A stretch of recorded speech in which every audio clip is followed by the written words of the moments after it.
Donc, mesdames et messieurs, bonsoir et bienvenue à cette nouvelle soirée organisée par Infiniscience à quelques heures du lancement de la Fête de la Science. Depuis maintenant 4 ans, vous le savez, Infiniscience organise à Clermont-Ferrand des soirées au cours desquelles nous donnons la parole à des scientifiques qui ont, durant leur carrière, fortement contribué au développement de leur domaine de recherche. C'est ainsi que nous avons reçu, par exemple, Hubert Reeves, notre parrain, dont les travaux pionniers sur la vie des étoiles servent aujourd'hui encore de référence aux astrophysiciens du monde entier. Lui ont succédé Jean Jouzel, glaciologue, un des premiers lanceurs d'alerte sur le changement climatique et ses effets sur notre environnement. Axel Kahn, généticien qui est aujourd'hui président de la Ligue contre le cancer. Jean-Louis Etienne, explorateur polaire, qui s'apprête à passer plusieurs semaines en Antarctique à bord de son Polarpod, plateforme océanographique conçue pour dériver. Et dernièrement, c'était en mai, nous avons reçu Yves Coppens, le paléontologue, célèbre découvreur de l'Australopithèque Lucie. Ce soir, c'est le lien entre recherche scientifique et quotidien des enquêteurs de la police nationale que nous avons choisi de vous présenter. Mais avant de vous parler de notre invité, j'aimerais remercier la mairie de Clermont-Ferrand, le conseil départemental du Puy-de-Dôme, je ne suis pas habile avec les feuilles, Clermont Métropole pour leur soutien continu depuis la création de notre association. J'en profite également pour remercier le Centre régional d'art dramatique pour le prêt du décor de scène dont on vous parlera dans un moment. Alors j'aimerais, avant de venir à la présentation de notre invité, vous rappeler que nous avons un autre rendez-vous qui se déroulera en novembre. Ce sera le 14 novembre avec Julien Bobroff, qui est professeur à l'université de Paris 6 et qui est physicien spécialisé en physique quantique. Et dans le cadre d'une conférence grand public, il nous expliquera de manière ludique en quoi la physique quantique va changer notre appréhension, notre compréhension du monde et de l'univers qui nous entoure. Vous aurez toutes les infos sur notre site internet. J'en viens maintenant à la présentation de notre invité du jour, François-Xavier Laurent. Alors François-Xavier Laurent, qui est docteur en génétique et directeur du groupe Recherche et Développement à l'Institut national de la police scientifique. Après une thèse au CNRS portant sur l'étude des mutations génétiques responsables de maladies neurodégénératives, François-Xavier Laurent, vous avez intégré la UMass Medical School aux États-Unis pour travailler en particulier sur la maladie de Huntington, responsable de problèmes cognitifs graves et irréversibles. En 2013, vous rejoignez l'Institut national de la police scientifique où vous travaillez avec votre groupe de recherche sur la méthode du portrait robot génétique permettant d'établir les caractéristiques physiques d'un individu à partir des empreintes génétiques retrouvées sur une scène de crime. Cette technique révolutionnaire permet désormais de résoudre plus rapidement des enquêtes, mais également de réouvrir des enquêtes classées non résolues il y a plusieurs décennies. Alors avant de vous laisser la parole, j'aimerais quand même rappeler que cette soirée est organisée au profit de l'association Orphéopolis, qui prend en charge les enfants orphelins de la police nationale. Voilà, je vous remercie et je vous souhaite une très bonne soirée.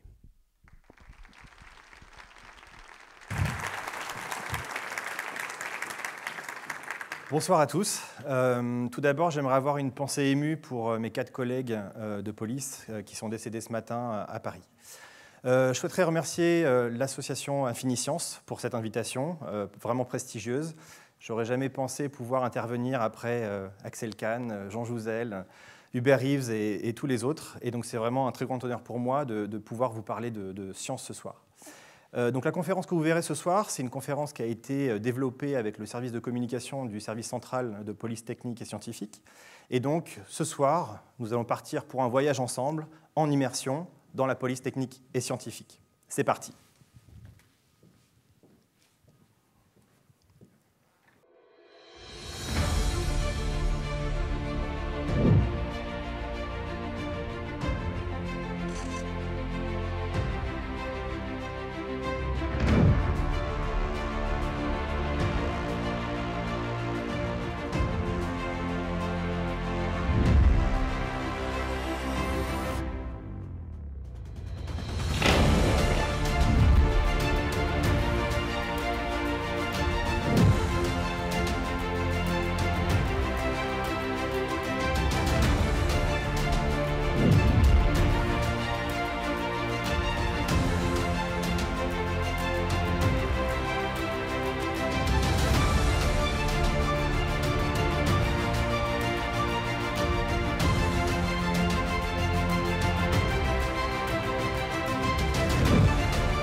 J'espère que cette vidéo de présentation vous a plu et ce soir, donc, nous discuterons un peu plus en détail de l'ensemble des spécialités que vous avez pu voir dans cette vidéo ce soir.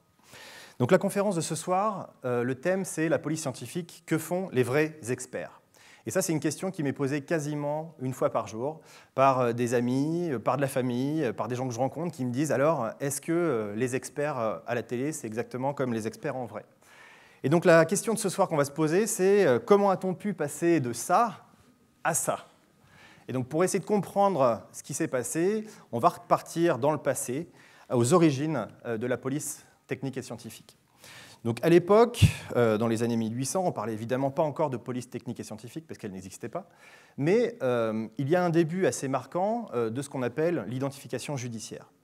Et l'identification judiciaire a commencé à cause de la loi, ou grâce à la loi, du 28 avril 1832, qui est une loi qui a aboli ce qu'on appelle la flétrissure. Alors qu'est-ce que la flétrissure? C'est le fait de marquer au fer rouge des criminels. Alors évidemment, on ne peut pas être contre l'abolition de cette pratique qui était vraiment inhumaine. Le problème, c'est que du jour au lendemain, un taux de criminalité très important a commencé à s'élever et la police a dû trouver des méthodes pour pouvoir permettre l'identification des criminels.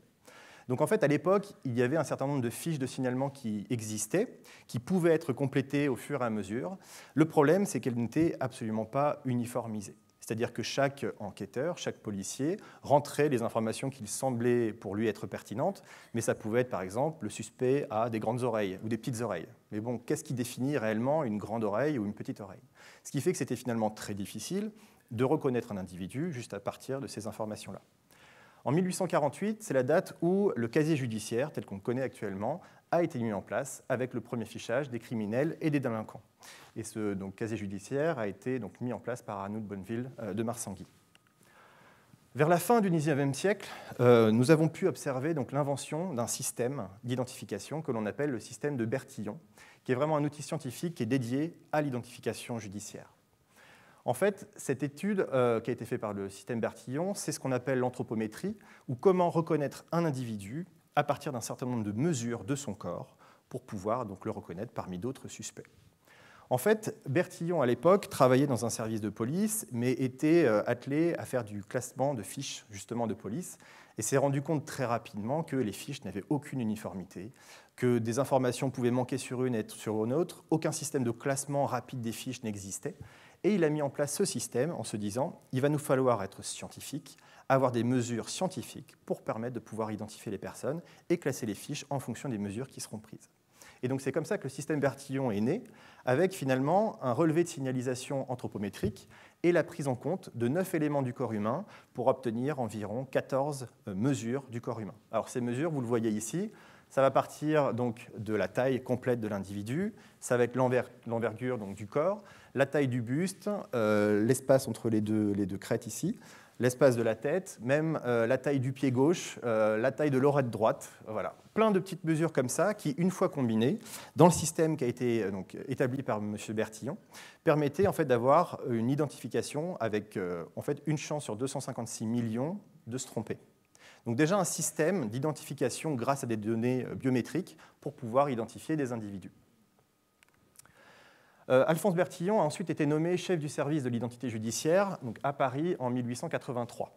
Et ce que vous pouvez voir ici, c'est les chiffres des identifications au cours de cette période. On est passé de 49 identifications avec ce système de fiches à 241 en 1884 et 1187 en 1887. Donc un système qui marche très bien en France, mais également à l'étranger, où ce système est appelé le bertillonnage et va être transmis aux polices étrangères, notamment les polices anglaises et les polices américaines. Et en fait, cette technique qui a été définie par Alphonse Bertillon va être utilisée en France jusque dans les années 70. Cependant, au même moment, quasiment, en Écosse, vous avez un scientifique et un médecin écossais qui s'appelle Henry Faulds, qui découvre en fait que les empreintes les empreintes digitales sont uniques. Alors comment il fait cette découverte? C'est en analysant en fait, lors d'un voyage au Japon des poteries anciennes et en regardant les petits dessins qui ont été laissés par le fait que les gens ont touché et créé la poterie, il a détecté en fait des petits dessins un peu caractéristiques sur les empreintes qui étaient laissées sur cet objet.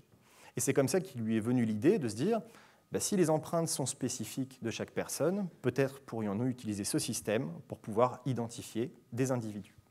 Et en fait, suite à ça, il prend contact avec Francis Galton, qui n'est autre que le cousin de Darwin, donc le naturaliste très connu. Et en fait, Francis Galton va reprendre donc, les travaux qui ont été obtenus par Henry Faulds, va publier le premier livre sur les empreintes digitales et montre l'unicité des dessins, c'est-à-dire que chaque dessin sur chaque doigt d'une personne est unique. Et en fait, comment c'est unique? C'est grâce à en fait, une définition qu'a apportée Galton d'un mot qui s'appelle les minuties et qui va correspondre aux différents points caractéristiques des empreintes digitales qui vont pouvoir être utilisées par la police pour identifier quelqu'un.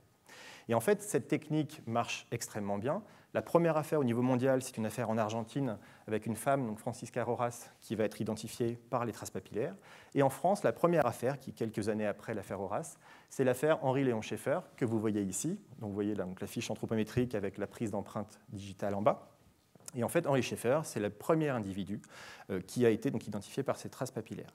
Et à l'époque, c'est Bertillon qui, malgré le fait qu'il avait peur que le système d'empreinte digitale supplante, on va dire, son système d'anthropométrie, va montrer que les traces qui sont relevées sur une scène de crime et les traces de l'individu Schaeffer sont également identiques. Ensuite, après, on va aller un petit peu plus tard. Dans les années 1900, on a un professeur de médecine qui s'appelle Edmond Locard, qui est un médecin lyonnais, qui va en fait créer le premier laboratoire de police scientifique au monde, à Lyon, en 1910. Alors, cette affirmation est compliquée à vérifier, puisqu'en fait, si vous allez dans n'importe quel pays du monde, chaque pays va vous dire « c'est nous qui avons le premier laboratoire de police scientifique au monde ». Donc on va dire que c'est très probablement les Français qui sont en tout cas soit les premiers, soit vraiment dans les tout premiers. Il publie en fait en 1931 et 1940 un livre qui s'appelle le Traité criminalistique en 7 volumes et qui fait toujours foi actuellement chez les policiers scientifiques. Et dans ces livres, en fait, il énonce un principe qui est le principe de l'échange de Locard, ça lui a été donné par rapport à son nom. Et la phrase en fait, qu'il cite dans un ouvrage en 1920, c'est « Nul ne peut agir avec l'intensité que suppose l'action criminelle sans laisser des marques multiples de son passage. Tantôt le malfaiteur a laissé sur les lieux des marques de son activité, tantôt par une action inverse, il a emporté sur son corps ou sur ses vêtements les indices de son séjour ou de son geste. » C'est-à-dire qu'une fois que vous allez passer sur une scène de crime, il y a de grandes chances en fait, que vous allez déposer de l'ADN, des cellules, des fibres de vêtements, et repartir avec des choses qui étaient présentes sur la scène au moment où vous êtes passé. Et c'est cet échange qui a été matérialisé donc, par Locard, qui est finalement utilisé dans l'ensemble des polices scientifiques du monde, en France et à l'étranger. Donc, le laboratoire créé en 1910 et suivent quelques années plus tard l'ouverture de laboratoires de police scientifique à Marseille en 1927, à Lille en 1932 et à Toulouse en 1938. Alors à l'époque, il y avait déjà un service à la préfecture de police de Paris qui existait. Et donc finalement, en fait, en 1943, il y a eu une unification qui a été faite pour pouvoir appeler l'ensemble de ces laboratoires des services de police scientifique. Et suite à la loi de la sécurité quotidienne en 2001, a été créé l'Institut national de police scientifique qui regroupe actuellement les 5 laboratoires nationaux et qui permettent une cohérence sur l'ensemble du territoire pour mener des actions de police technique et scientifique. Alors, l'organisation de la police scientifique, le but, ce n'est pas de vous faire apprendre par cœur l'organigramme de la police nationale, mais de vous montrer où se situe finalement la police scientifique dans la police nationale. Et en fait, ce que vous voyez ici, c'est le service central de la police technique et scientifique qui va gérer un certain nombre de personnels de police technique et scientifique qui peuvent dépendre de différentes directions. Donc, vous avez de la police technique et scientifique, ce qu'on appelle la PTS, dans la direction centrale de la police judiciaire, également dans la direction centrale de la police aux frontières, donc qui va faire des contrôles, la direction centrale de la sécurité publique et la direction centrale des compagnies républicaines de sécurité. Et tout ça, en fait, va être chapeauté par le service central qui va également avoir une tutelle sur l'ensemble des laboratoires de police scientifique qui sont sur le territoire français.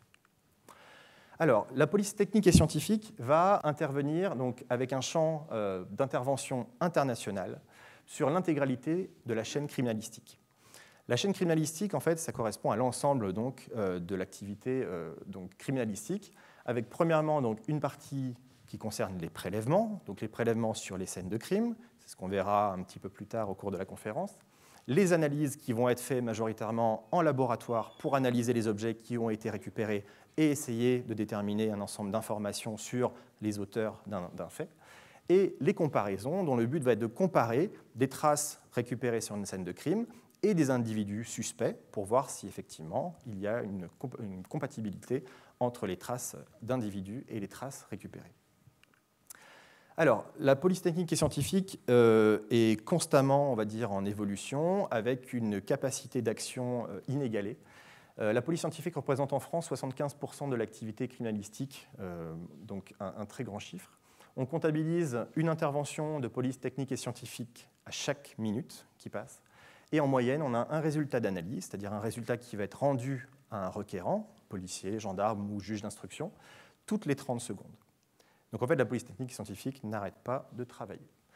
Vous voyez en fait ici, sur la France, l'ensemble d'informations avec donc des points particuliers. Tout d'abord, il existe 4000 personnels de police technique et scientifique qui vont travailler ensemble pour la résolution de la vérité. Ça peut être des scientifiques, des personnes techniques, des personnels administratifs et également des personnels actifs. Ensuite, vous avez en rouge les 5 laboratoires pluridisciplinaires. Donc, ce sont des laboratoires qui sont accrédités avec une norme qui est la norme ISO 17025, qui est une norme qui permet aux laboratoires de garantir les résultats qui sont fournis donc, dans le cadre d'enquêtes criminelles. Vous avez ensuite 58 plateaux techniques de proximité, donc qui sont en vert et en bleu, les petits points, et en fait qui sont des plateaux qui vont pouvoir récupérer des objets en vue de faciliter et d'accélérer l'analyse, notamment de traces papillaires sur des objets qui peuvent être importants. Vous avez également, vous le voyez, donc à Paris, dans la région parisienne et également dans les territoires d'outre-mer, donc la présence de plateaux techniques qui permet de couvrir l'ensemble du territoire français. Alors, tout à l'heure, je vous ai parlé de la première étape qui est l'étape des prélèvements. Et donc les prélèvements, la plupart du temps, se font sur des scènes de crime. Et donc le but de la police scientifique à ce niveau, ça va être de constater et de prélever. Comment ça va se passer? Premièrement, on va préserver la scène, c'est-à-dire qu'il faut absolument que rien ne se passe sur cette scène de crime. Il ne faut absolument rien bouger, aucun objet. Éviter au maximum des contaminations d'ADN ou autres qui pourraient polluer la scène. Et donc la première chose, c'est de mettre de la rubalise ici et de pouvoir dire la scène de crime est verrouillée, on ne rentre plus à moins d'être équipé pour ne pas polluer la scène. Deuxième étape, donc matérialiser les indices. C'est ce qu'on verra un petit peu tout à l'heure, on vous montrera comment ça se passe. Ensuite, on va modéliser la scène. Alors, ça ne se fait pas à chaque fois, mais pour des scènes importantes, notamment des scènes d'attentat, on peut avoir recours à des méthodes pour prendre en photo ou en vidéo, à 360 degrés ou en 3D, la scène de crime comme on l'a trouvée.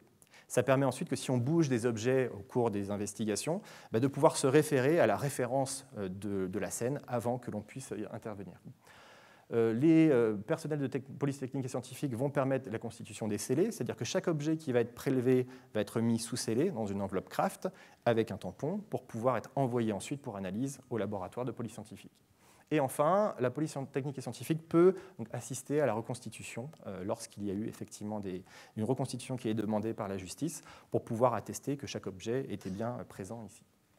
Il existe en plus de ça des unités d'intervention spécifiques. La première qu'on appelle la Constox, qui est une constatation en milieu toxique et NRBC.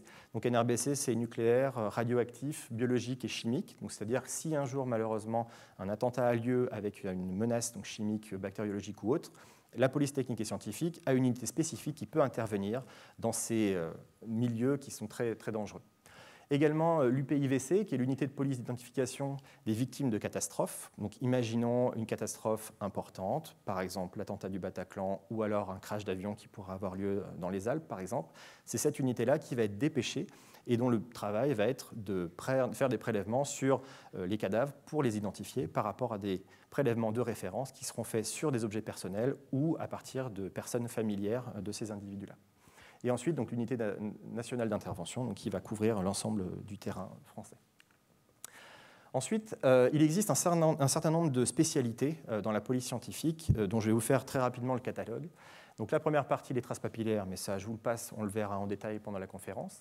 Les documents écriture, qui consistent à la comparaison d'écriture manuscrite, la mise en évidence de falsification et de contrefaçon.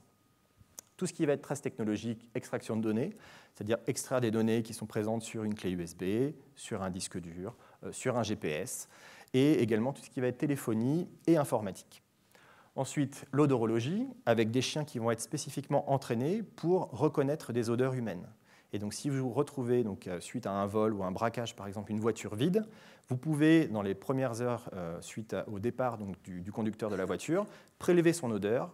Et si vous avez un suspect un jour, un chien pourra vous attester que les 2 odeurs humaines que vous avez récoltées sont effectivement les mêmes. Ensuite, tout ce qui va être balistique, donc c'est l'examen d'armes, de munitions, et la reconstitution de trajectoire et évaluation des distances de tir. Les traces technologiques audio-vidéo, c'est-à-dire que vous avez un enregistrement suspect, vous avez une conversation téléphonique entre deux personnes qui menacent de faire un crime. À ce moment-là, la police technico-scientifique va pouvoir utiliser des technologies pour faire du débruitage, donc enlever le bruit pour essayer de savoir ce qui s'est réellement dit dans la conversation, et également de la comparaison de voix ou même de l'amélioration d'image. Si vous avez une vidéo de surveillance, par exemple, qui est très pixelisée, la police technique et scientifique peut avoir des outils pour permettre d'avoir une meilleure netteté et reconnaître des choses qui peuvent être importantes. Ensuite, donc, la biologie génétique, je ne vais pas en parler, on en parlera tout à l'heure. Les stupéfiants, avec l'identification, dosage et profilage des substances, analyse de traces sur tous les supports, et ça peut être tout type de drogue, des drogues de synthèse, des drogues naturelles, absolument tout. Ensuite, la physique-chimie, qui en fait va consister en l'analyse de peinture, de verre, de fibres, d'encre, de terre, de polymères et de diatomées. Diatomées, c'est des petites algues qu'on va récupérer, notamment dans les ruisseaux, et si vous avez donc une personne qui se noie dans un ruisseau, ses poumons peuvent être remplis d'eau, et la présence de diatomées vous atteste que ce n'est pas une noyade dans un environnement sain, on va dire comme une baignoire ou autre. Ça vous atteste un côté, voilà, quelque chose s'est passé dans la nature. Ensuite, après incendie, explosion, donc les recherches des causes, des traces d'accélérants, si un comburant, par exemple, a été utilisé, et essayer de déterminer, dans le cas d'explosion, la nature des engins explosifs qui ont pu être utilisés.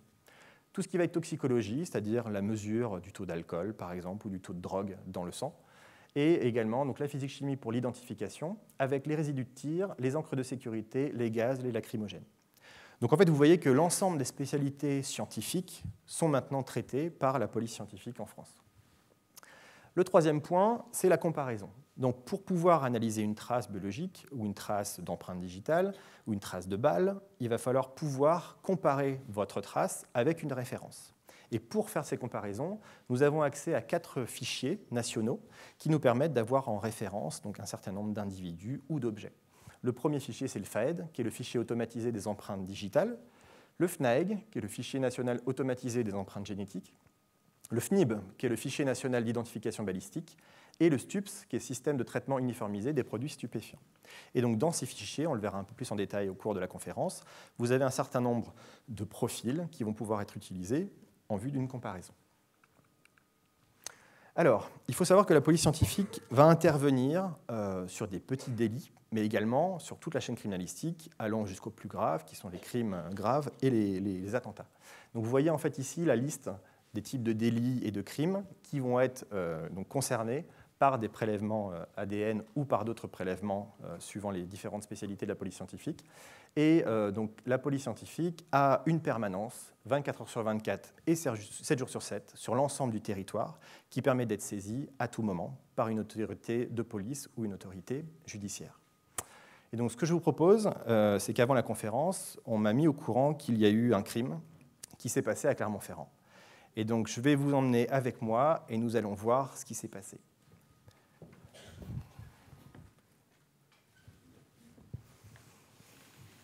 Alors on a ici une scène de crime. Cette scène de crime, je vais essayer de vous donner un certain nombre d'éléments pour que vous puissiez savoir un petit peu ce qui s'est passé. Donc la police secours, donc le 17, a été appelée par des voisins de l'appartement que l'on voit ici et qui ont dit effectivement qu'il semblait y avoir une bagarre, en tout cas des bruits assez inquiétants, et donc ont appelé la police pour qu'ils aillent voir ce qui se passe. Donc police secours arrive, voit la porte de cet appartement entrouverte, pénètrent dans l'appartement, font quelques observations et très rapidement observent donc, une personne inanimée sur le sofa. Donc la police secours va intervenir, vérifier si la personne est en vie ou pas, et malheureusement, l'homme est décédé. À ce moment-là, ce que je peux vous dire sur la scène, c'est un certain nombre d'informations. Donc cette personne est connue pour être un brocanteur et un marchand d'art relativement réputé pour Clermont-Ferrand. Et donc, les informations qu'on va pouvoir avoir sur cette scène de crime vont être obtenues par Erwan, technicien de police scientifique, qui est un vrai technicien pour le coup, et qui va vous permettre de voir ce qui se passe lorsqu'on va être en analyse d'une scène de crime. Donc en fait, Erwan s'est habillé avec ce qu'on appelle des EPI, donc des équipements de protection individuelle, qui vont permettre de lui se protéger par rapport à des fluides biologiques qu'il pourrait y avoir sur la scène, mais également pour lui de ne pas contaminer la scène de crime, notamment avec son propre ADN. C'est pour ça qu'il a un masque et qu'il ne pourra pas parler, malheureusement, pendant toute la durée de la conférence. C'est dommage. Donc si on s'approche un petit peu de la scène de crime, on va voir en fait un certain nombre d'objets qui sembleraient potentiellement être intéressants. Les objets intéressants, vous avez vu en fait en face, vous avez des cavaliers jaunes avec un chiffre et qui en fait vont être intéressants pour connaître quelle a été la méthode pour pouvoir donc, observer ces éléments avec donc, une suite logique qui passe de 1, 2, 3, 4, 5, 6 et 7. Donc un certain nombre d'informations. Ce qu'on peut voir également, c'est donc des bouteilles de bière, des verres, une assiette, un objet contendant, en tout cas qui a l'air très lourd et qui semblerait avoir une trace rouge dessus, donc la victime. Et effectivement, peut-être des traces de sang, peut-être d'autres objets qui vont être analysés et étudiés au cours de la conférence. Et donc, premièrement, ce que va faire Erwan, c'est faire une recherche de traces, et plus particulièrement une trace de recherche papillaire. Donc, Erwan va utiliser l'assiette. Donc, l'assiette, on a de la chance que c'est une assiette qui est blanche et qui va permettre de pouvoir mettre en évidence réellement la prise d'empreinte. Donc, vous allez le voir derrière moi, je vais me décaler un petit peu. Erwan va utiliser donc un stylo magnétique avec de la poudre magnétique, vous voyez, qui vient de s'accrocher sur le stylo, et va l'utiliser pour pouvoir balayer la surface de l'assiette. Et en balayant la surface de l'assiette, c'est comme de la magie, vous allez voir des traces. Et ce qu'on observe, c'est de multiples traces, donc de traces papillaires, d'empreintes digitales, un petit peu partout. Et ensuite, donc, ces traces vont pouvoir être prélevées, c'est ce qu'on appelle un transfert sur un scotch, pour pouvoir ensuite être envoyées en laboratoire pour être analysées. Donc, pour vous expliquer un petit peu ce qui se passe dans ces cas-là, je vais vous expliquer en fait qu'est-ce que c'est vraiment une empreinte papillaire. Donc, en fait, ici, vous avez en gros grossissement donc, la structure de la peau. Et en fait, ce qu'on remarque premièrement, c'est des crêtes, c'est ce qu'on voit qui est surélevé, des sillons, c'est-à-dire des trous qui sont au milieu des crêtes, et également des pores de la peau, qui sont les petits pores que l'on voit ici, les tout petits trous en fort grossissement. Et en fait, si ce doigt touchait, par exemple, de la poussière ou autre, il peut déposer en fait, sur un objet en fait, l'ensemble du dessin qui est sur son doigt, c'est-à-dire les crêtes, les sillons et les pores qu'on voit beaucoup mieux sur cette trace-là. Ici, vous avez donc une grande empreinte digitale qui vous montre, mais bon, j'imagine que vous savez à quoi ça ressemble. Et en fait, ce que la police technique et scientifique va utiliser, c'est ce qu'on appelle donc le dépôt sudoral. Donc en fait, qui est un dépôt qui est en fait un mélange de complexes d'humeurs naturelles qui sont sécrétées par 3 types de glandes. Donc vous avez les glandes écrines, les glandes apocrines et les glandes sébacées. Et en fait, c'est l'ensemble de ces sécrétions qui va faire un objet plutôt gras à la surface de la peau et qui va permettre en fait de se déposer sur les supports que vous allez toucher. Alors, quel type de traces papillaires on peut utiliser? Alors, vous avez remarqué que j'utilise le terme papillaire et pas forcément digital. Pourquoi? C'est parce qu'en fait, il n'y a pas que les doigts qui vont faire des traces. Vous pouvez avoir également des traces palmaires qui vont être prélevées aussi par la police scientifique pour faire donc, des comparaisons, et également des traces plantaires. Alors, c'est assez rare, hein, je vous rassure. À moins qu'un criminel marche dans une flaque de sang et pieds nus, c'est assez relativement rare, mais en tout cas, c'est possible d'avoir des dessins spécifiques sur les orteils notamment. Alors, quel type de support en fait, on peut utiliser? Ça peut être tout type de support. Des matériels qu'on appelle poreux, c'est-à-dire des matériels où finalement l'eau qui est contenue dans la trace que vous allez laisser va être absorbée donc, par le support. Donc, ça va être des enveloppes, ça peut être du papier journal, ça peut être un ticket de bus ou alors un ticket de carte bleue.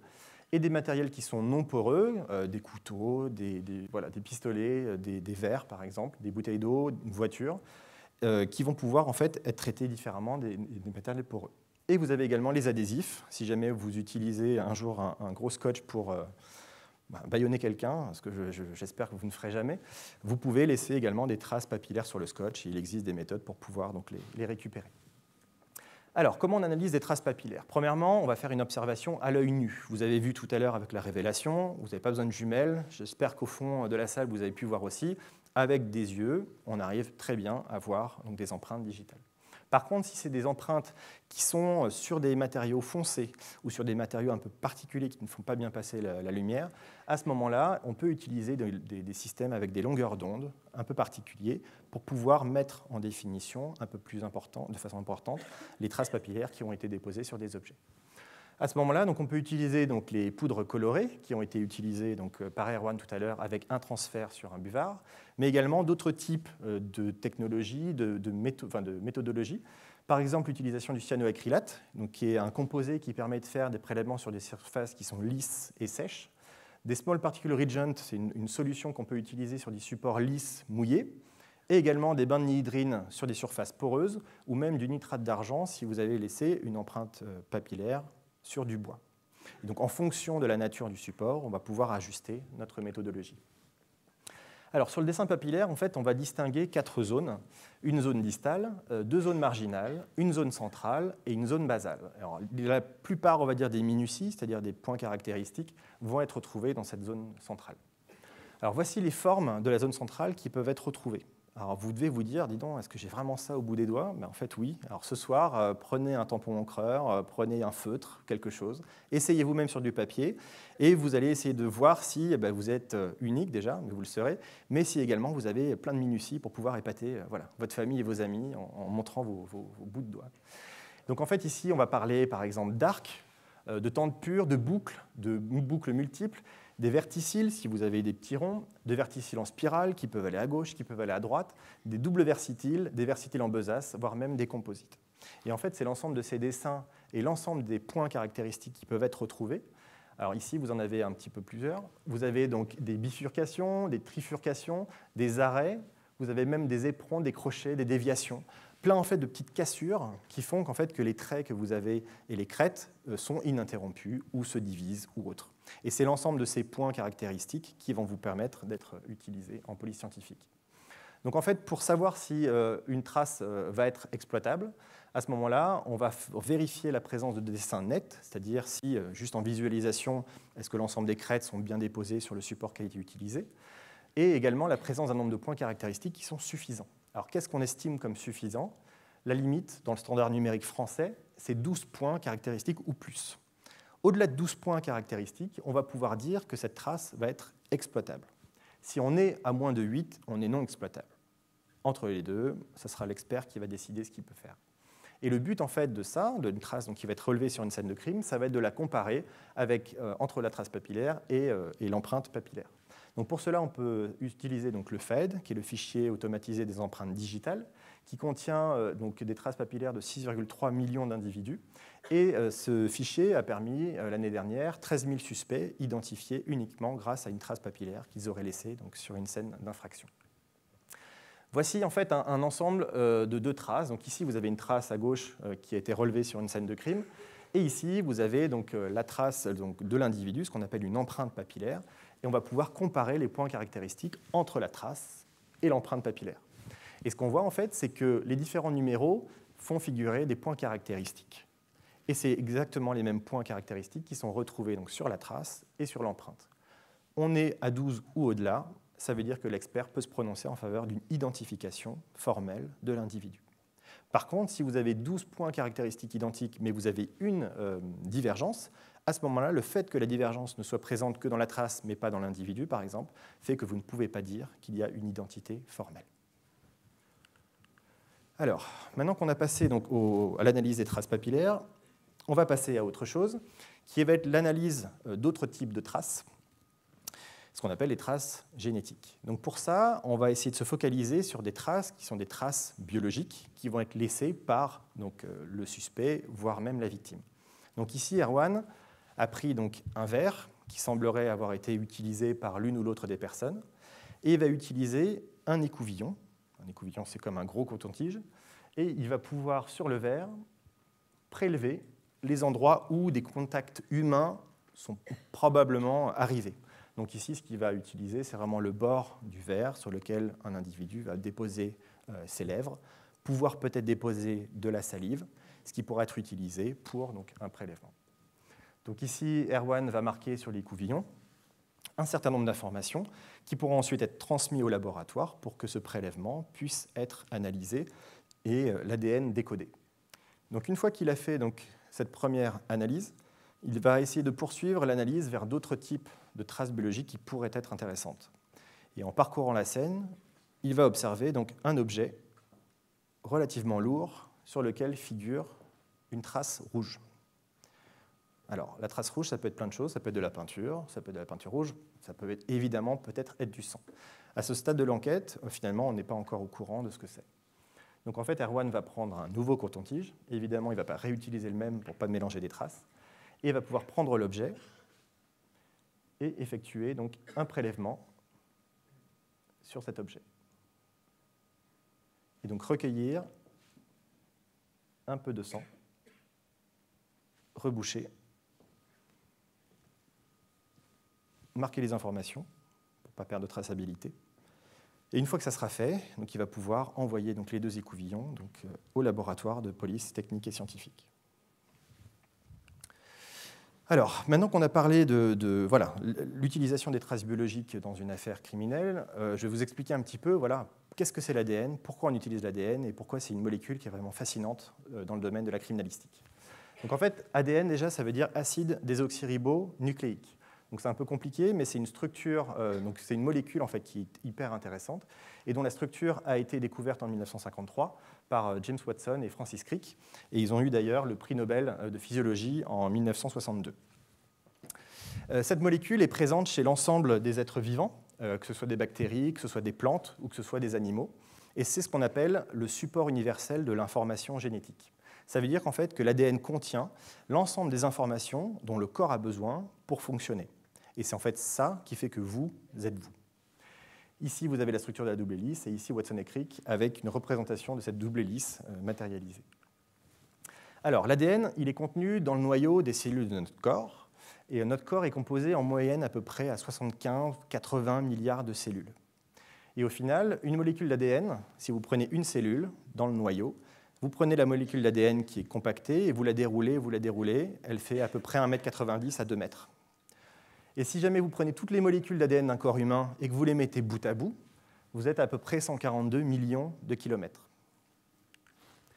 Et donc, la distance Terre-Lune, c'est 384 400. Alors, c'est le seul point d'astrophysique que je vais dire ce soir. Mais si vous faites le calcul, finalement, il va vous falloir 375 aller-retour distance Lune-Terre pour pouvoir avoir l'ensemble de la molécule d'ADN qui est présente dans votre corps à ce moment-là. Donc, vous êtes vraiment incroyable, hein. Donc ici, vous avez une représentation d'une cellule. Donc, je ne vais pas faire un cours magistral, mais vous avez ici en bleu le noyau, et ici donc l'ADN qui va être contenu au niveau du noyau. Alors, il existe 2 types d'ADN qu'on utilise en criminalistique, ce qu'on appelle l'ADN nucléaire, donc c'est l'ADN dont vous entendez parler tout le temps. Il existe également de l'ADN dans ce qu'on appelle les mitochondries, qui sont les réserves d'énergie du corps humain. Et c'est un ADN qu'on utilise de façon assez très spécifique lorsqu'on a très peu d'ADN nucléaire, par exemple dans des cheveux qui n'ont pas de bulbe et qui sont tombés naturellement, ou si vous avez des ossements très anciens que l'ADN nucléaire est dégradé, vous pouvez utiliser l'ADN mitochondrial, mais je n'en parlerai pas plus en détail. Donc l'être humain possède 23 paires de chromosomes par cellule, alors c'est hors cellule reproductrice, 22 paires de chromosomes qu'on appelle autosomaux, et une paire de chromosomes sexuels, donc XX ou XY. Donc XX, ce sont des femmes, et XY, ce sont des hommes. Ici, vous avez donc ce qu'on appelle un karyotype chromosomique, c'est-à-dire l'ensemble des paires de chromosomes qui ont été mis ensemble. Alors pourquoi on a des paires de chromosomes? C'est qu'en fait, notre ADN nucléaire, il est composé à 50% de votre mère et 50% de votre père.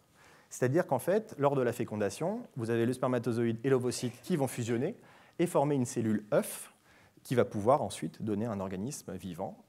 Et ici, vous avez donc une possibilité, puisque suivant le spermatozoïde que vous aurez, si le spermatozoïde porte un X, il va donner un X à la cellule œuf. La femme va toujours donner un X, et donc c'est finalement le père qui va déterminer le sexe du futur enfant. Toutes les cellules du corps humain ont pour origine une cellule œuf qui s'est divisée. Et en fait, ici, vous voyez la division cellulaire comme elle se passe. C'est-à-dire qu'ici, vous êtes au premier stade, vous avez une cellule unique. Le vert, c'est le corps cellulaire, le bleu, c'est le noyau, et le rouge, c'est l'ADN. Et en fait, c'est ce qu'on appelle donc le cycle cellulaire ou la mitose. Vous allez avoir la cellule qui va commencer à se diviser. Vous voyez au niveau du pore, des extrémités, l'ADN va commencer à être tiré. Et vous allez pouvoir voir ici la formation de 2 masses géantes vertes. Ici, un début de ce qu'on appelle la cytodiérèse, qui est une étape qui va permettre de séparer les 2 cellules, pour aboutir finalement à 2 cellules filles. Et ces 2 cellules filles vont être absolument identiques à la cellule mère dont elles proviennent. Par conséquent, ça veut dire que toutes les cellules d'un organisme sont identiques. Alors, sont identiques, c'est une façon de parler. Vous pouvez avoir des mutations qui vont arriver au cours de votre vie, vous en aurez sûrement certaines.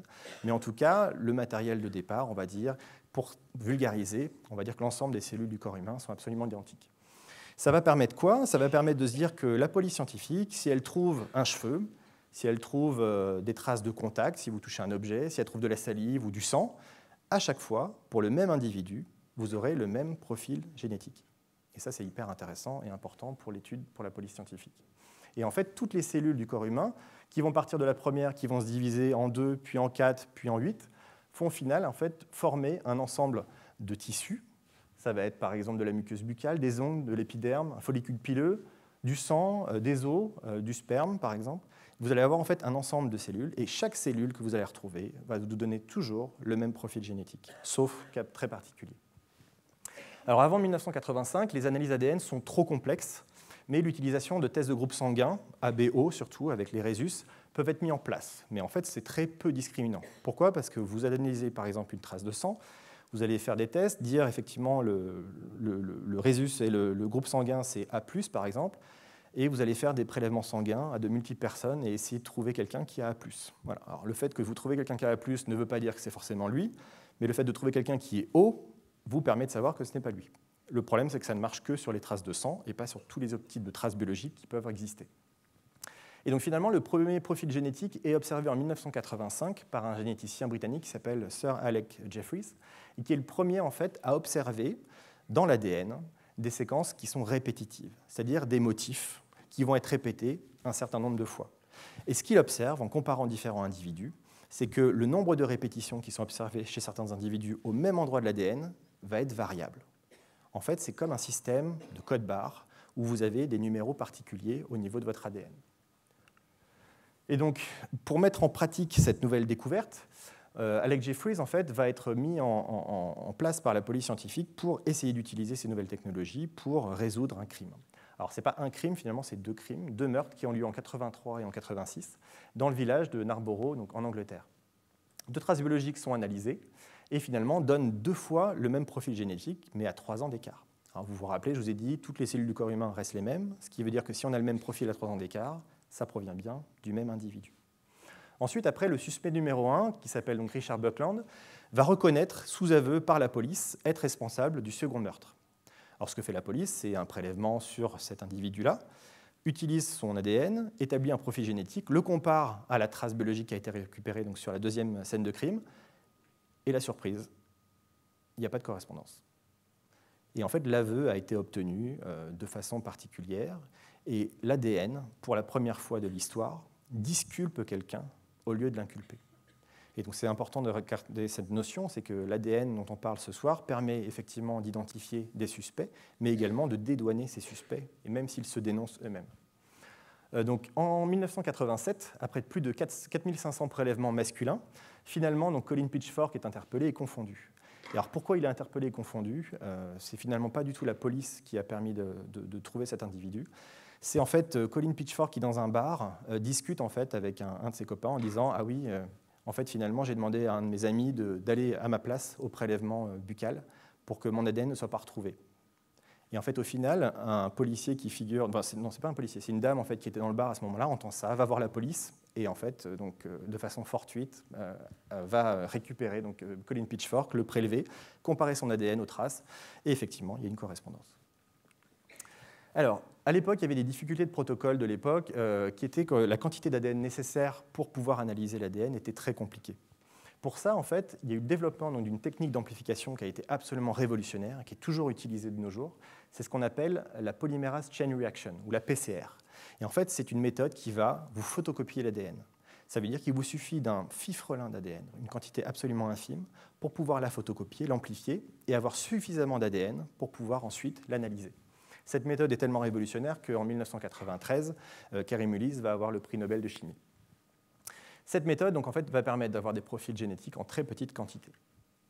Et donc finalement, si on essaye de faire la liste des avantages de l'ADN en criminalistique, premièrement, ce qu'on voit, c'est la persistance de la preuve. C'est-à-dire que vous savez que des mammouths parfois sont retrouvés dans le permafrost il y a plusieurs dizaines de milliers d'années, et au final, on est capable d'analyser de l'ADN de ces mammouths-là. Alors pourquoi 10 000 ans après on peut le faire? C'est parce que l'ADN va être dans des conditions de stockage qui sont idéales, qui sont le permafrost, qui va être très froid et qui va permettre de conserver l'état des tissus biologiques. Ça veut dire que sur des affaires très anciennes, il y a 10, 20, 30 ans, si les scellés ont bien été conservés, l'ADN peut être prélevé. Et c'est pour ça que des fois, vous entendez parler de cold case, d'affaires qu'on réouvre et qui permettent, donc, à la lumière du jour des nouvelles technologies, de pouvoir réanalyser des traces ADN très anciennes. Ensuite, il y a ce qu'on appelle le polymorphisme. C'est ce que je vous ai dit tout à l'heure, des nombres de répétitions de motifs qui sont variables chez les individus et qui vont permettre de pouvoir donc, identifier formellement quelqu'un. L'uniformité génétique, toutes les cellules de notre corps humain ont le même profil génétique. La transmission héréditaire, 50% de votre ADN vient du père, 50% de l'ADN vient de votre mère. Et donc les outils analytiques nombreux, dont la photocopie de l'ADN, qui vont vous permettre d'analyser tout ça. Alors, quel type de traces on va pouvoir analyser? En criminalistique, on va faire la différence entre des traces qui sont riches et des traces qui sont faibles en ADN. Alors, pour les traces riches, ça va être facile, c'est tous les fluides biologiques, c'est-à-dire le sang, le sperme et la salive. Il y a également donc, tous ces types de traces sont en théorie des traces qui sont visibles à l'œil nu ou en tout cas avec des lumières spécifiques qu'on va vous montrer tout à l'heure. Et le taux de réussite est particulièrement élevé puisque ces fluides biologiques contiennent une grande quantité d'ADN.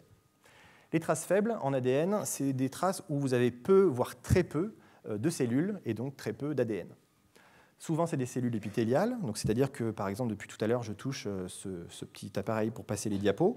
Le fait de le toucher quelques secondes va faire que des cellules qui sont en desquamation sur ma main vont être déposées sur ce support. Et donc, finalement, un écouvillonnage sur cet objet va permettre d'obtenir des dizaines de cellules pour pouvoir établir un profil génétique. Ce sont des traces donc, qui sont non visibles et qui, du fait de la quantité d'ADN qui est récupérée, ont un taux de réussite qui est moins élevé. Et donc l'ADN, en fait, le tissu biologique, va pouvoir être récupéré sur tout un ensemble de supports, que ce soit des couteaux, des préservatifs usagés, des vêtements, des éléments de voiture, donc des ceintures, des levées de vitesse. On a également donc, des prélèvements autopsiques qui peuvent être faits sur des victimes pour pouvoir les identifier. Même une cuillère qui a servi à manger du Nutella par un cambrioleur. Voilà. Alors si aimez un jour, petit conseil, on vous cambriole malheureusement, que vous retrouvez un camembert dans votre frigo qui a été croqué, ne le jetez pas. Donnez-le à la police qui pourra peut-être faire un prélèvement de salive sur le camembert et identifier quelqu'un. Ce n'est pas une blague, ça peut vraiment se faire et ça peut vraiment marcher. Alors, on va observer donc les traces biologiques, c'est ce que Erwan a fait tout à l'heure, avec donc de la salive par exemple. Alors pour la salive, on va le récupérer, donc on l'a vu sur le verre tout à l'heure, ça peut être récupéré également sur des bouteilles de bière, sur des chewing-gums, des enveloppes ou des mégots, tout ce qui finalement va se mettre à la bouche. Et l'observation, la plupart du temps, va être faite par une lampe CrimeScope. Donc c'est ce qu'on voit ici. Et en fait, cette lampe CrimeScope va avoir une longueur d'onde particulière qui va vous permettre de pouvoir révéler de façon plus visible les traces de tissus biologiques. Pour la police scientifique, en fait, ne va pas s'arrêter au fait que la lumière vous permet de voir une trace de salive. Il va falloir pouvoir confirmer l'identité de la trace, que c'est bien de la salive. Et pour ça, on va utiliser un test qu'on appelle le test FADEBAS, qui est en fait un test basé sur l'amylase, qui est une protéine, donc une enzyme qui est présente donc, dans la salive. Et en fait, on va introduire dans le réactif un amidon insoluble qui va être attaché à un colorant bleu, et en fait qui va être catalysé par l'amylase et produire une coloration. Et donc, on prépare le réactif, on va le mettre sur des écouvillons qui ont été utilisés pour faire un prélèvement, et vous voyez ici les écouvillons 1 et 4 qui vont réagir et qui prouvent en fait que le tissu biologique qui était présent sur l'écouvillon était bien de la salive. Pour le sang, c'est un petit peu pareil. On a d'autres techniques qui sont des techniques d'orientation, donc des traces d'observation et d'orientation. Donc, par exemple, pour les scellés, ça va être tout ce qui va être tache sur le sol ou sur tout type de support, comme la sculpture qui a été utilisée tout à l'heure.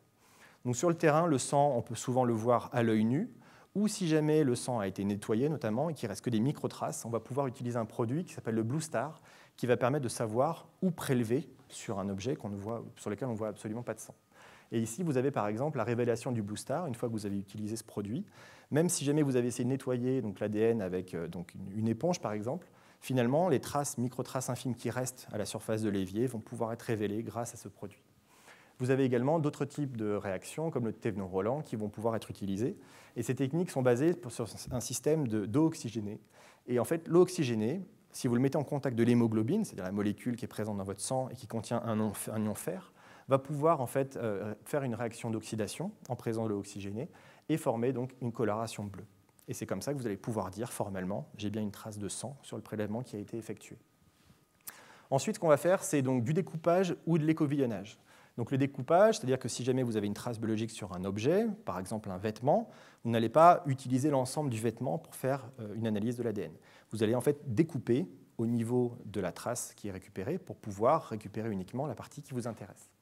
Ensuite, vous pouvez avoir du découpage, par exemple, de mégots pour récupérer uniquement la partie qui a été mise en contact avec l'individu et également donc, des prélèvements au niveau de taches de sang. Ensuite, une fois qu'on a fait ces prélèvements-là, on va passer à une étape d'extraction et de purification de l'ADN. Alors pourquoi? C'est parce que l'ADN qui est présent donc partout, il va être contaminé par plein de choses, par de la poussière, par plein de petites molécules volatiles qui peuvent perturber l'analyse. Et donc on va passer par des méthodes qui sont des méthodes de purification en colonne. On va prendre l'ADN qui est dans les cellules à ce moment-là, dans le noyau. On va utiliser des réactifs qui vont pouvoir exploser les cellules, faire déverser l'ADN partout. Et cet ADN va être purifié avec des systèmes de purification et de lavage, notamment à l'alcool, pour pouvoir éluer de l'ADN en solution. Une fois qu'on a l'ADN, on va pouvoir regarder dans l'ADN un certain nombre de régions, donc ce que je vous disais tout à l'heure, qui vont être répétées de façon aléatoire et variable entre les différents individus. Par exemple, ici, vous avez donc 3 personnes avec donc 2 sites qui sont regardés. Donc ça fait partie des 2 sites qui sont utilisés pour pouvoir établir un profil génétique. Et en fait, sur le premier site, ce que vous voyez, c'est que la première personne va avoir 7 répétitions, l'autre 4 et l'autre 12.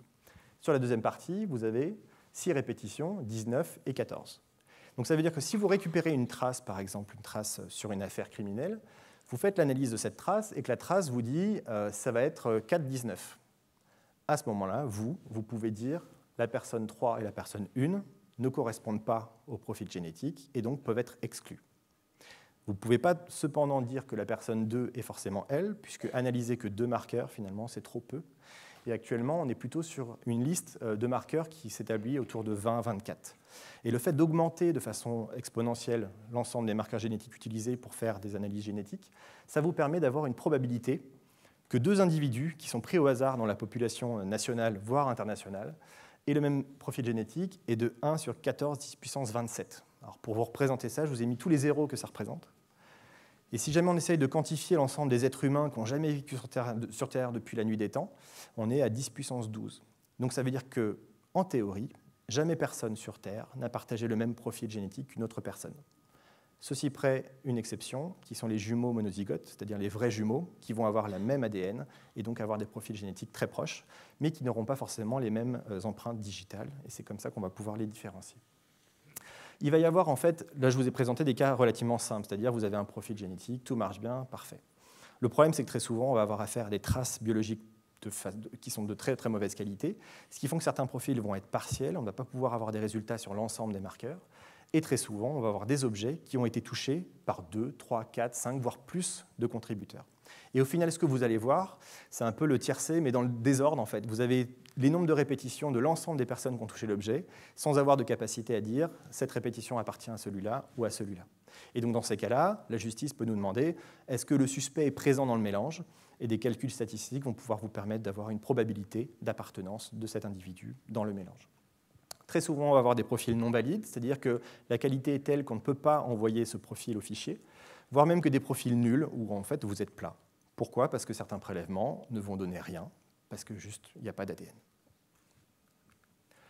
Donc en fait, si on veut résumer, on a des traces, une trace de sang ici, qui va faire l'objet d'un profil génétique, et des individus qui vont pouvoir avoir un prélèvement et donner un profil génétique que l'on va pouvoir comparer au sein du fichier national.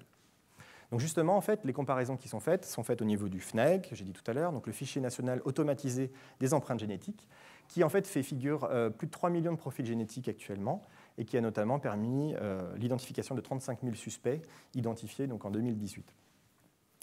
La création du fichier date de 1998, c'était surtout suite à l'affaire Guy Georges, et en fait ce fichier contient les profils d'individus qui sont soit mis en cause, soit condamnés par la justice, le profil des traces inconnues qui vont être récupérées sur les scènes de crime, et également les profils de cadavres qui sont non identifiés, et les profils de comparaison de personnes disparues ou leurs ascendants. Ce que je vous disais tout à l'heure, pour identifier par exemple une personne disparue, on peut prendre l'ADN du père ou de la mère, ou de personnes de la famille, pour essayer d'établir un lien familial grâce à l'hérédité, et déterminer si les profils génétiques sont proches et peuvent s'expliquer par une transmission héréditaire. La conservation des profils va de 25 ans à 40 ans suivant les cas. Récemment, donc, des changements vont être faits au niveau de la durée de conservation, donc, suite à des remarques qui ont été faites par la communauté européenne. Et le FNAG va permettre de pouvoir faire des comparaisons multiples, c'est-à-dire des comparaisons trace-trace. Le fait de trouver la même trace génétique, le même profil génétique sur 2 scènes de crimes différentes va vous permettre de dire qu'il y a un caractère sériel et que c'est probablement donc, la même personne qui a commis donc, les 2 mêmes faits. Des rapprochements donc individu-trace, c'est-à-dire vous avez une trace inconnue, vous interrogez le fichier vous dit une personne qui a été signalisée par la police il y a 2 ans a le même profil génétique et vous allez pouvoir correspondre. et individu, puisqu'on a certaines personnes qui vont donner des alias lorsqu'ils vont être arrêtés par la police et qui peuvent être connus sous de multiples identités. Et le fait de faire un prélèvement ADN et un profil vous permet d'être sûr que vous êtes en rapprochement avec l'ensemble des individus, peu importe leur nom qui est déclaré. Pour la comparaison des profils génétiques, à ce moment-là, le FNAEG, donc qui est un algorithme, va donner un résultat, donc un rapprochement, et c'est à l'expert qui va permettre de pouvoir vérifier si effectivement le rapprochement va être confirmé ou pas. Et donc, si le rapprochement est confirmé par rapport à la qualité des profils, à ce moment-là, l'identité va être confirmée au requérant. Et si le rapprochement n'est pas confirmé, à ce moment-là, ça veut dire que le profil est absent de la base française. Et donc ça veut dire qu'il y a plusieurs possibilités. C'est soit vous attendez que peut-être potentiellement un jour, l'individu fasse un méfait, soit arrêté par la police, et son ADN récupéré, le profil obtenu, comparé au niveau du fichier, et là, ting, vous allez avoir un rapprochement. L'autre possibilité, c'est d'interroger donc le FNAEG à la recherche d'un ascendant ou descendant. C'est ce qu'on appelle une recherche en parentalité. C'est-à-dire qu'on peut interroger le FNAEG pour dire, effectivement, je ne trouve pas de personnes qui ont exactement le même profil, mais est-ce qu'il existe dans le fichier des criminels qui peuvent avoir un parent ou un enfant qui figure au niveau du fichier, et grâce à l'hérédité, permettent de faire un lien. Donc c'est une méthode qui est utilisée vraiment pour les crimes les plus graves. Depuis 2005 et la signature du traité de Prüm européen, il y a un échange qui est possible entre 27 pays au total de l'Union européenne. Et donc, si le profil ne matche pas dans la base française, il peut être envoyé dans d'autres bases pour vérifier si l'individu est connu dans d'autres pays. Hors Europe, les échanges sont possibles avec l'organisation internationale qui s'appelle Interpol et qui va permettre de pouvoir mettre en contact des bases données de différents pays pour pouvoir effectuer donc, des rapprochements. Donc, si on fait le bilan des analyses papillaires et génétiques qui ont été faites ce soir, on voit ici donc, l'ensemble des analyses qui ont été faites pour les papillaires, en haut, et en bas, les analyses génétiques. Sur le premier scellé, donc, qui est donc, le vert qui a été analysé tout à l'heure, donc, le premier vert a donné une trace qui va être non exploitable, et le deuxième vert, par contre, on verra, donnera une trace exploitable. Donc sur le vert, non exploitable en trace papillaire, par contre en ADN, on a effectivement une trace qui est exploitable.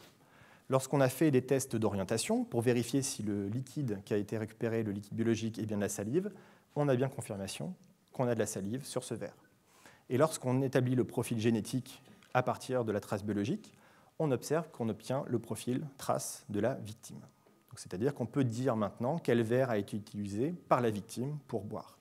Ce qui nous intéresse surtout, c'est le deuxième verre. Ici, vous avez une trace papillaire qui va être exploitable. Et en fait, cette trace papillaire, on va l'appeler trace papillaire inconnue 1. Pourquoi ? C'est parce que si on l'envoie au fichier automatisé des empreintes digitales, on n'aura pas de correspondance. C'est-à-dire que l'individu n'a jamais été fiché dans le fichier des empreintes digitales.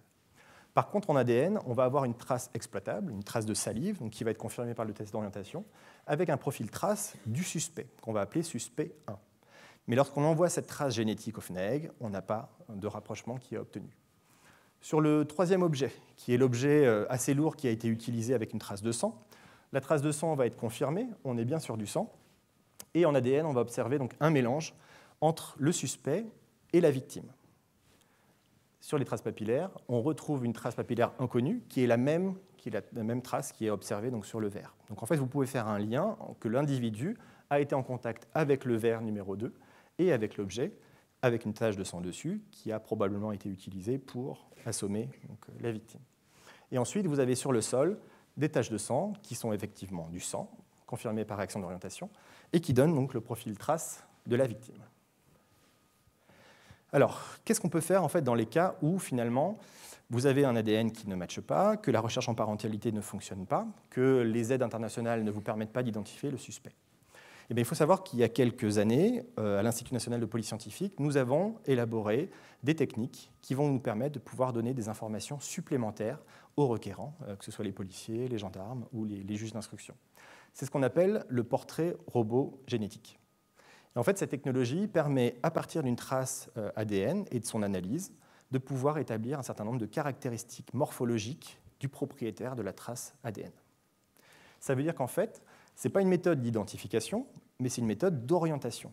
On va pouvoir dire à l'enquêteur, la personne propriétaire de la trace ADN ressemble plus ou moins à ça.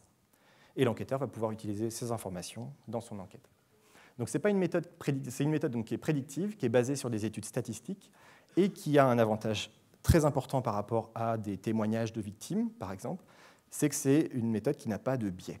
Parce qu'on sait très bien que des victimes ou des témoins qui vont voir une scène qui passe très vite, un homme qui court par exemple pendant 3 secondes, vont avoir parfois du mal à se rappeler réellement comment est la personne.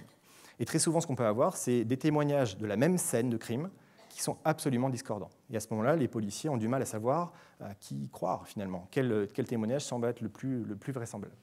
Et donc, cette méthode se base uniquement sur la génétique, c'est-à-dire ce qui est inné, ce qui est inscrit dans votre ADN, et pas l'acquis.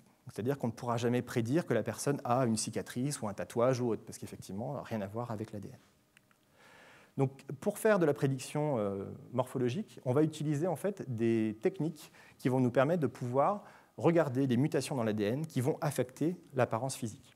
Donc, par exemple, ici à gauche, vous voyez la formation de la mélanine. Donc, la mélanine, c'est une protéine qui est impliquée dans la coloration de la peau, des yeux et des cheveux notamment. Et en fait, dans votre corps, vous produisez 2 types de mélanine, ce qu'on appelle la phéomélanine, qui est rouge-jaune, et le mélanine, qui est marron-noir. Et en fait, finalement, votre coloration va dépendre d'une balance entre les 2 mélanines que vous allez produire. Si vous avez une peau plutôt foncée, vous allez plutôt produire de la mélanine. Si au contraire, vous avez une peau claire, vous allez plutôt produire de la phéomélanine. Et en analysant en fait, des mutations qui sont connues dans l'ADN pour avoir un effet sur la coloration, on peut établir des pourcentages d'appartenance aux différentes classes de couleurs. Et dire par exemple que cette première personne, grâce à son ADN, va avoir 63% de chances d'avoir des cheveux noirs et 76% d'avoir des yeux marrons. Et on peut le faire également donc, sur d'autres types de choses.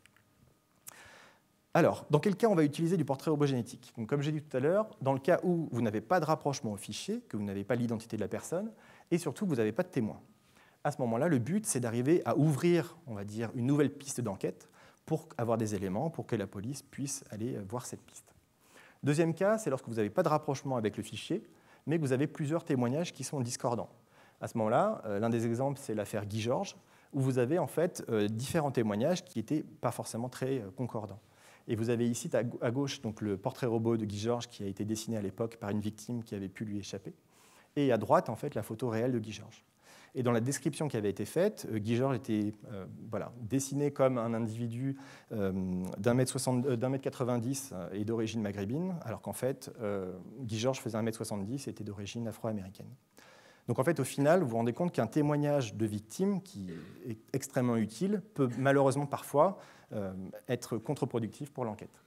Et le troisième cas, c'est pour limiter des prélèvements ADN dans les cas donc, de prélèvement de masse. Donc vous vous rappelez tout à l'heure de l'affaire dont je vous ai présenté, avec des multiples prélèvements d'ADN. Il y a d'autres affaires assez retentissantes, notamment l'affaire de Caroline Dickinson, donc à Plaine Fougère. À l'époque, il y avait plus de 3700 prélèvements ADN qui avaient été faits. Et on peut se poser la question que si on arrive à prédire l'apparence de la personne, peut-être qu'on aurait pu restreindre les analyses génétiques uniquement aux personnes qui ressemblent le plus au portrait robot génétique. Tu as quelque chose à me montrer ? Un nouveau scellé. On a de la chance. Nouveau scellé important sur l'affaire qui semblerait être un flyer de la conférence de ce soir. Alors, vous n'êtes pas expert, vous n'êtes pas enquêteur, mais j'imagine que dans votre tête, ça commence un peu à travailler. Et ça pourrait être peut-être le lien manquant. Peut-être que la personne qui a utilisé ça est dans cette salle. Parmi vous, alors regardez autour de vous, peut-être vous allez voir des visages suspects. Ce qu'on va voir, en fait, c'est que l'analyse génétique et les traces papillaires qui ont été faites sur cet objet, qui est ici à droite, montrent une trace papillaire inconnue, qui est la même que la trace papillaire qui a été retrouvée sur le verre et sur l'objet qui a servi vraisemblablement à tuer la personne.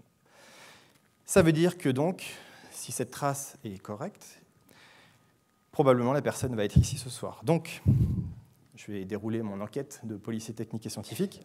Je vais demander à la régie d'allumer la lumière dans la salle. Voilà, beaucoup de suspects, j'ai l'impression. Et nous allons procéder à une analyse portrait robot génétique pour essayer de voir si, dans cette salle, une personne correspond à la prédiction qui a été faite. Pour faciliter mon travail, je vais vous demander votre coopération et de tous vous lever, s'il vous plaît.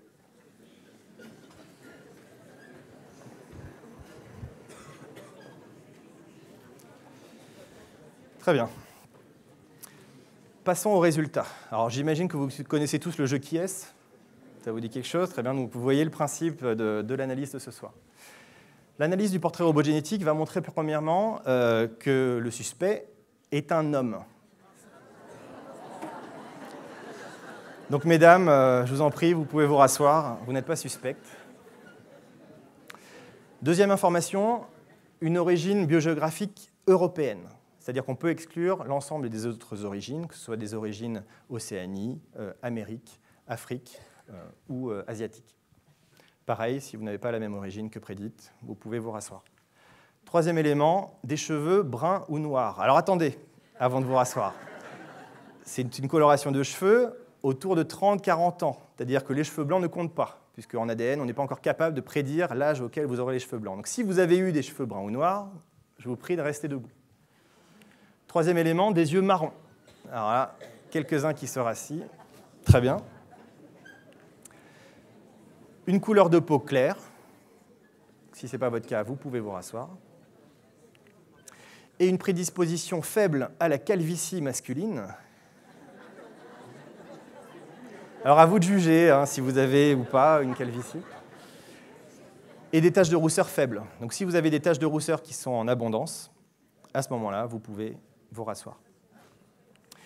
Dernier élément que l'on arrive à prédire depuis quelques mois maintenant, c'est une fourchette d'âge de l'individu, donc avec un individu qui va avoir entre 30 et 36 ans.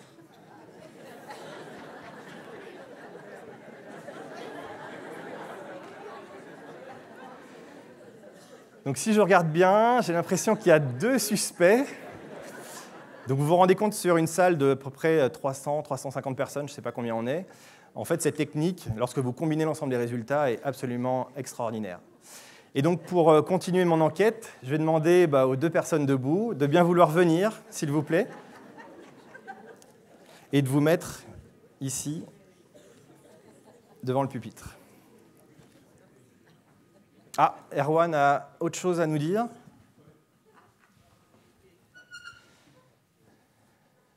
Alors, Erwan utilise une crime light, qui est une lampe spécifique avec une longueur d'onde.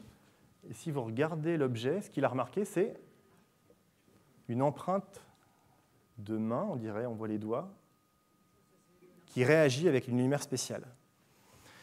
Et ce qu'on ne vous a pas dit, c'est qu'en fait, au cours de l'analyse de la scène de crime par Erwan a pu détecter une substance particulière qui est utilisée. C'est ce qu'on appelle un produit maculant codé. Et en fait, les produits maculants codés, ce sont des techniques de produits que l'on utilise notamment dans les œuvres d'art, qu'on ne veut pas se faire voler.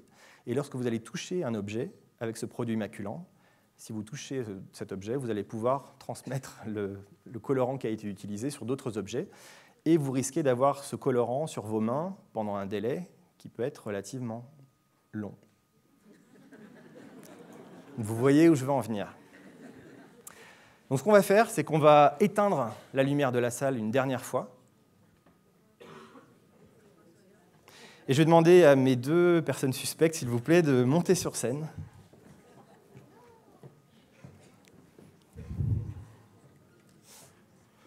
Et de placer vos mains en face des 2 néons de lumière noire qui permettent d'avoir une révélation du produit. Avez-vous touché quelque chose ? Donc, je vous remercie pour votre collaboration. Vous n'êtes pas suspecté, vous pouvez rejoindre votre place.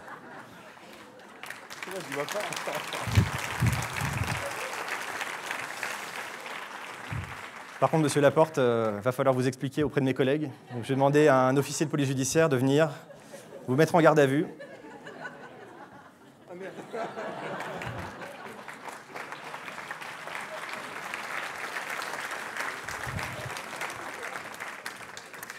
Et donc, ce que je ne vous ai pas dit, c'est que le produit maculant codé, en fait, peut contenir de l'ADN, c'est-à-dire de l'ADN synthétique, qui va avoir une séquence spécifique. Et donc, vous pouvez ne pas utiliser plein de types de produits maculants comme ça, et pouvoir toujours identifier quel est le produit réel que vous avez utilisé sur un objet en particulier. Et donc, au final, ce que vous avez vu ce soir, c'est l'ensemble des techniques qui peuvent être utilisées donc, en criminalistique. On s'est basé principalement sur l'identification, avec donc, les traces papillaires et l'ADN. Et donc finalement, la conclusion de tout ça, c'est de dire effectivement, oui, effectivement, on a pu passer de ça à ça, mais qu'il y a quelque chose de commun qui reste depuis 150 ans, c'est l'utilisation de la science et du fait scientifique. Et ce que vous avez eu ce soir, c'est la démonstration que l'utilisation de la science par la police scientifique permet d'établir des relevés de traces et d'indices, et d'identifier de façon formelle des individus qui peuvent être l'auteur de délits ou de crimes. Je vous remercie pour votre attention et je serai heureux de répondre à vos questions si vous en avez. Merci.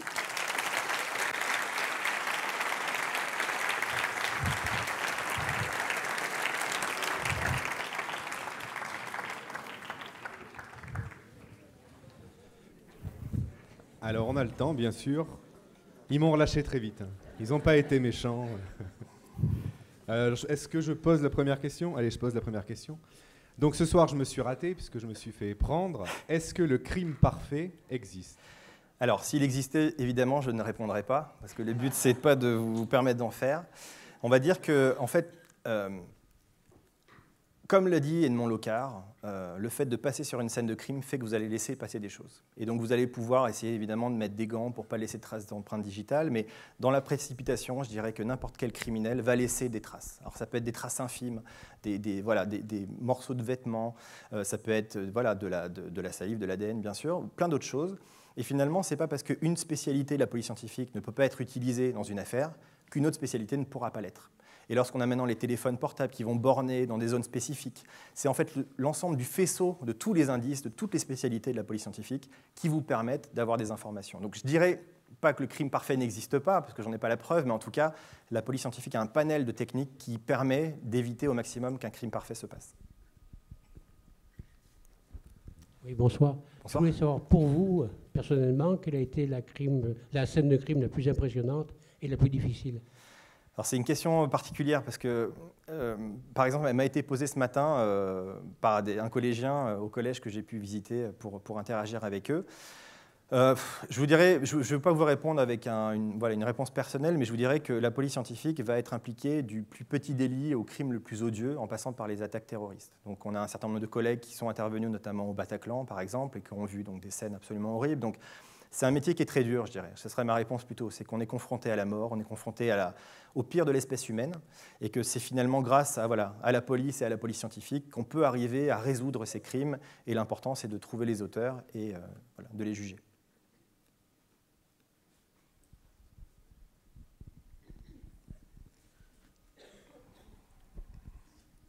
Bonsoir. Bonsoir. Est-ce que vous êtes capable de dater une trace de sang que vous retrouvez, savoir si elle est largement antérieure à la scène au crime?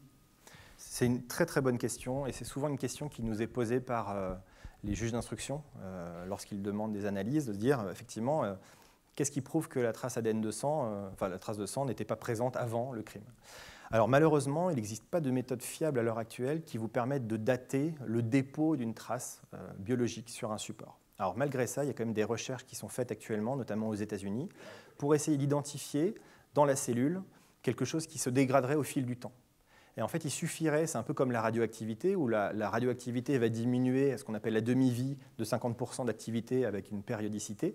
Vous pourriez essayer de trouver dans la cellule quelque chose qui va avoir le même schéma et qui va se dégrader au fil du temps. Et si vous arrivez à trouver des composants de ce type-là, vous pourriez arriver à déterminer, dans ma cellule, il reste 37% de cette protéine qui est présente normalement à 100%. Ça veut dire qu'en gros, le sang a été déposé il y a tant de semaines. Voilà. Alors après, vous avez les victimes qui peuvent être identifiées. Là, les victimes, il va y avoir très souvent une autopsie qui va être réglée si vous avez des causes suspectes de mort. Et le légiste va pouvoir vous donner une estimation du délai de mort de la personne. Mais en tout cas, pour une trace isolée, c'est très très compliqué. Oui, bonsoir. Je voulais savoir si vous utilisiez actuellement, ou même dans le futur, est-ce que vous allez utiliser l'intelligence artificielle pour résoudre certaines scènes complexes? Est-ce que vous avez dans les bases de données donc la description des scènes qui ont été étudiées? Est-ce que ça peut servir pour donc résoudre d'autres énigmes? Alors, j'ai deux réponses à apporter. La première, c'est que moi, personnellement, j'utilise l'intelligence artificielle. Alors, c'est vraiment pour faire des modèles mathématiques assez compliqués pour prédire l'âge de quelqu'un à partir de choses dans l'ADN, par exemple.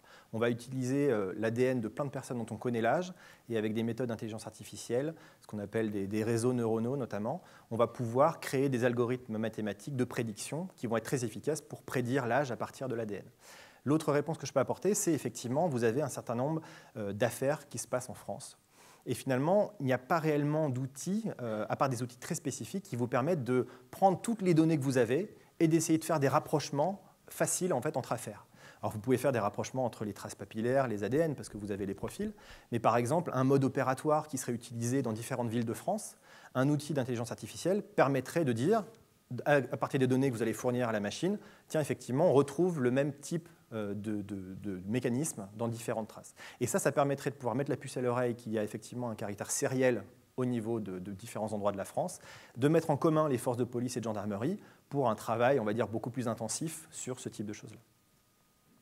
Est-ce qu'il est possible, lorsqu'une scène de crime a été polluée, comme vous le disiez tout à l'heure, eh bien de la dépolluer, du type enlever au fur et à mesure, je sais pas moi, des empreintes qui n'ont rien à voir, et de revenir à une scène initiale, ou bien est-ce que c'est irrémédiablement abîmé, gâché? Alors pareil, encore une fois, deux réponses. C'est-à-dire qu'un objet qui va être touché, vous ne pouvez pas le détoucher. On ne peut pas enlever, on va dire, des surfaces de traces biologiques qui auraient pu être présentes.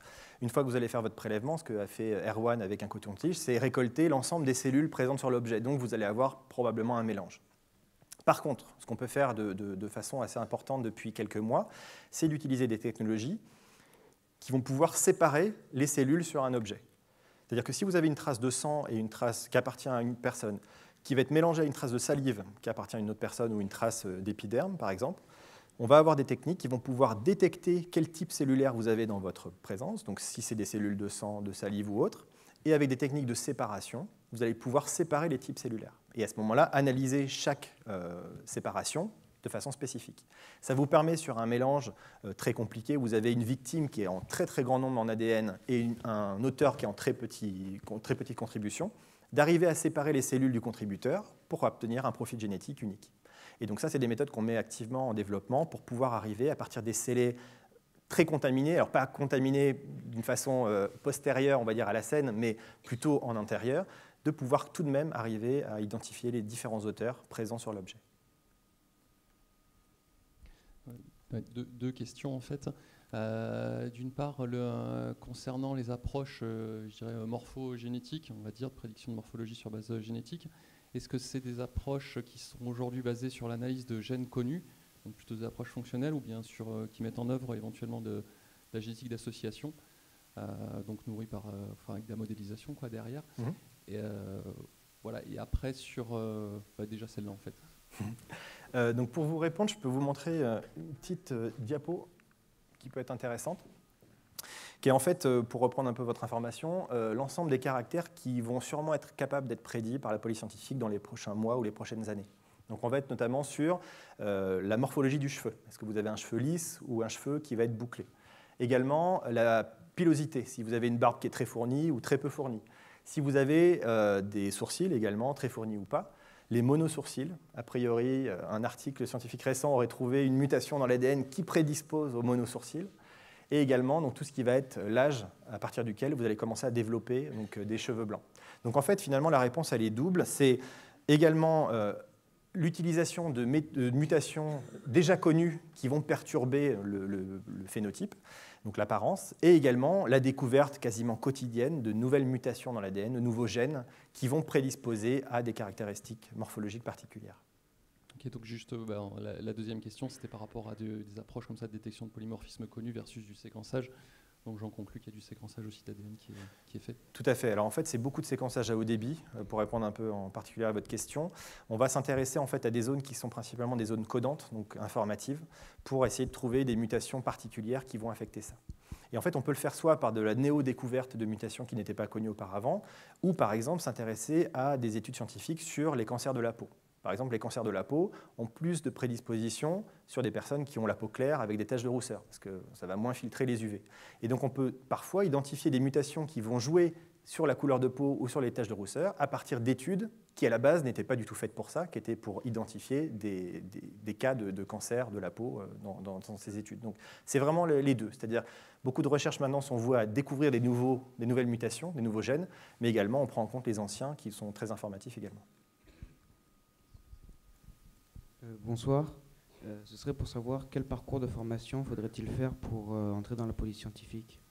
Alors, pour entrer dans la police scientifique, globalement, il faut passer un concours national. Et pour passer un concours national, on va dire qu'il y a 3 niveaux de recrutement, qui est un niveau 3e, donc BEP, un niveau Bac+2 pour être technicien, et un niveau Bac+5 pour devenir ingénieur. Voilà. Donc en fait, pour les études, ce que je peux vous conseiller, c'est de suivre la spécialité qui vous intéresse le plus, c'est-à-dire que si c'est la chimie qui vous passionne, faites de la chimie, si c'est la biologie, faites de la biologie. Il faut quand même prendre en compte le fait qu'il y a énormément de candidats qui veulent rentrer dans la police scientifique et malheureusement, il y a très peu d'élus. Moi, personnellement, quand j'ai passé le concours, il y avait plus de 600 candidats pour 7 postes. Donc c'est vraiment très restreint. Mais le fait d'avoir ça, on va dire, comme un plan B, parce qu'y rentrer, c'est difficile, on ne sait jamais ce qui peut se passer. Moi, ça m'est bien arrivé et j'ai réussi à y rentrer alors que c'était un plan B à la base. Donc maintenant, c'est devenu un plan A, évidemment. Mais voilà, si vous avez une passion pour les sciences, surtout pour une discipline particulière, foncez là-dedans. Prévoyez autre chose dans votre carrière peut-être, mais ayez toujours ça et tentez les concours. Et à force de persuasion, vous rentrerez. Du coup, vous nous avez parlé un peu des différents domaines de la police technique et scientifique. Donc pour reprendre le domaine des analyses biologiques et notamment d'ADN, le métier, c'est mettre un échantillon dans une machine qui va l'analyser ou c'est encore un technicien ou un ingénieur qui va vraiment faire l'analyse lui-même ? C'est compliqué. En fait, chaque laboratoire va avoir un peu son organisation. Alors, je vais essayer de ne pas trop vous mentir. Si vous êtes recruté au niveau le plus bas, vous allez faire des tâches administratives ou des tâches scientifiques qui vont être relativement, on va dire, peut-être un peu rébarbatives pour certaines personnes. Alors, effectivement, c'est des étapes qui sont absolument primordiales dans le métier de la PTS. Il n'y a pas à discuter. Mais c'est vrai que si vous cherchez, vous, un intérêt plutôt scientifique au travail et de pouvoir peut-être prendre des décisions, pouvoir proposer des évolutions dans les protocoles notamment, pardon ? Pour la partie automatisation. Ah, pour l'automatisation, oui. Ça va vous permettre en fait de pouvoir avoir des tâches un peu plus de management ou de décision. Pour revenir après au traitement, c'est-à-dire que les analyses chez nous sont faites de façon absolument énorme en termes de nombre. Par exemple, l'année dernière, en 2018, au laboratoire de Lyon, nous avons donc établi le profil génétique de plus de 220 000 individus dans l'année. Évidemment, 220 000 individus à analyser, on ne peut pas le faire de façon manuelle. Ce n'est pas possible. Donc en fait, l'ensemble des protocoles qui sont développés de façon très importante en police scientifique, c'est des méthodes qui vont être automatisées. Donc en fait, on va avoir des robots, des plateformes robotiques qui vont pouvoir en fait faire des prélèvements de façon automatisée. Donc par exemple ici, vous avez une carte qu'on appelle une carte FTA, donc qui est un buvard en fait. Et pour faire un prélèvement individu, on va prendre un petit coton-tige, on va donc frotter l'intérieur de la joue pendant 5 secondes, en gros de chaque côté, et déposer l'ADN dessus. Donc ça se passe en commissariat, par exemple. Et les cartes, en fait, vont arriver au laboratoire, vont être mis ensemble dans un rack, donc un support, qui va être mis dans la machine. Et la machine, en fait, va pouvoir prendre la carte, scanner le code barre, faire un petit trou dans le buvard pour avoir du matériel biologique, et ensuite faire les analyses derrière. Donc, en fait, finalement, une énorme partie de notre travail reste automatisée, mais on a toujours besoin d'avoir un travail manuel lorsqu'il s'agit notamment d'affaires très complexes, lorsqu'il y a beaucoup de scellés, lorsqu'il va falloir prélever dans des zones particulières, ça, une machine ne pourra jamais le faire. Donc on va dire que c'est un alliage entre l'humain et la machine nous permettant d'avoir un potentiel d'analyse qui est démesuré. Bonjour. Est-ce que dans votre banque de données, vous incluez les empreintes digitales des passeports biométriques mondiaux ? C'est une très bonne question. Alors clairement, non. Puisque la CNIL en France protège évidemment les fichiers nationaux. Et donc la police n'a pas la capacité du tout de consulter le registre des empreintes digitales utilisées pour faire une carte d'identité par exemple ou un passeport. Et donc on pourrait se dire effectivement que la consultation pourrait être importante dans des cas où vous découvrez une victime par exemple et vous souhaiteriez savoir qui c'est pour rendre le corps à la famille. Même dans ce cas-là, malheureusement, c'est extrêmement difficile, voire impossible, de pouvoir avoir un relevé d'empreinte et de consulter ce type de fichier. Donc vraiment, on va dire qu'il y a l'administration avec les cartes d'identité, les passeports, et la police scientifique qui a un accès, on va dire, très très restreint pour des questions de liberté personnelle à d'autres types de fichiers. Bonsoir. Bonsoir. Comment ça se passe s'il y a un problème avec un diplomate, par exemple, qui appartient à un consulat ou une ambassade, ce par rapport à l'immunité? Alors là, clairement, c'est au-delà de mon salaire. Je ne pourrais pas vous répondre là-dessus. Qu'est-ce que je pourrais vous dire? J'en ai strictement aucune idée. J'ose espérer que dans la plupart des cas, des solutions sont possibles pour identifier les auteurs. Maintenant, je ne voudrais pas me prononcer sur ces cas vraiment très particuliers de diplomates. Bonsoir, je voulais savoir, vous parliez de faire des identifications pour les criminels, mais pour les victimes, quand elles sont trop amochées, comment vous les identifiez? Si elles sont par exemple incinérées, on va dire. Ou alors, incinérées, ça veut dire qu'il ne reste plus grand chose. Alors, On va passer à un stade avant l'incinération. Imaginons que vous avez un crash d'avion et vous avez des débris de corps qui peuvent être retrouvés sur une grande surface. À ce moment-là, vous ne pouvez pas utiliser les empreintes digitales, parce qu'il y a de grandes chances que voilà, tout est parti. Vous n'allez pas pouvoir utiliser l'ondontologie, qui est une des techniques qu'on peut utiliser, puisque en fait, en fonction de votre empreinte au niveau des dents, vous pouvez arriver à identifier quelqu'un. À ce moment-là, c'est l'ADN qui est finalement la méthode la plus utilisée pour pouvoir, même à partir de tout petits bouts qui peuvent être retrouvés, permettre l'identification formelle d'une victime. Alors après, si la victime est calcinée, vous pouvez, à l'intérieur du corps, avoir l'accès à certains muscles qui vont être très profonds, qui vont un peu résister à la chaleur et donc pouvoir toujours avoir du matériel biologique d'accès. Après, incinérer, là, vous demandez beaucoup à la PTS. On n'est pas des magiciens, malheureusement. Oui ? Je crois qu'il y a une suite à la question. Pardon. Par contre, vous dites par l'ADN, mais s'il y a des jumeaux, justement. Alors, un crash d'avion avec des jumeaux. Voilà. Bon. Alors, imaginons, admettons. Alors, si c'est un crash d'avion, par exemple, vous avez une liste des passagers. Et la liste des passagers, en fait, c'est très facile pour pouvoir se dire, effectivement, les personnes que je souhaite identifier sont présentes sur une liste. Alors, imaginons que vous avez deux jumeaux identiques qui sont dans le même avion, qui se crashent en même temps. Vous ne pourrez pas utiliser l'ADN. Alors, vous pourrez peut-être utiliser des traces papillaires s'il y en a. Vous pourrez peut-être utiliser des vêtements, si les personnes avaient des vêtements particuliers. J'espère qu'ils ne s'habillent pas pareil, parce que là, ça complexifie un peu tout. Mais en fait, finalement, il n'y a pas que l'ADN. Il y a les vêtements, il y a les signes particuliers. Si l'un des jumeaux a un tatouage ou pas, s'il y a des boucles d'oreilles, des effets personnels.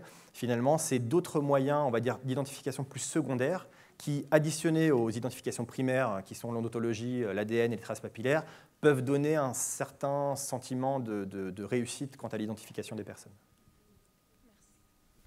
Merci pour la conférence. Je voudrais savoir le taux de concordance que vous avez entre le portrait robogénétique et le portrait du coupable. Alors c'est une très bonne question. Je vais en profiter pour vous montrer ça justement. Alors en fait, actuellement, lorsqu'on parle de portrait robogénétique, très souvent les gens sont un peu déçus en se disant « Ah oui, mais on attendait d'avoir un visage ». Alors le problème, c'est que nous, on ne fait pas le visage. Pourquoi ? Parce que c'est absolument pas fiable. Et qu'on considère que l'ensemble des résultats qu'on va rendre à un enquêteur doit être le plus fiable possible. Donc c'est pour ça que l'ensemble des résultats que nous rendons sont des méthodes qui sont validées en interne avec des taux de fiabilité au-delà de 90%. Alors, on ne pourra jamais atteindre des scores immensément grands. Pourquoi ? C'est parce qu'on ne connaît pas encore dans l'ADN l'ensemble du rôle de chaque nucléotide dans l'ADN qui va jouer donc, sur l'apparence physique. Donc, on a toujours une petite marge d'erreur. Alors, l'erreur, elle est toujours assez restreinte, c'est-à-dire qu'on peut prédire une personne peau claire qui aura la peau mate ou vice-versa, mais on ne va jamais prédire que quelqu'un est blond alors qu'en fait, elle était brun. Donc, en fait, ça va être des petites marges d'erreur qu'on essaie de corriger au quotidien pour améliorer ça.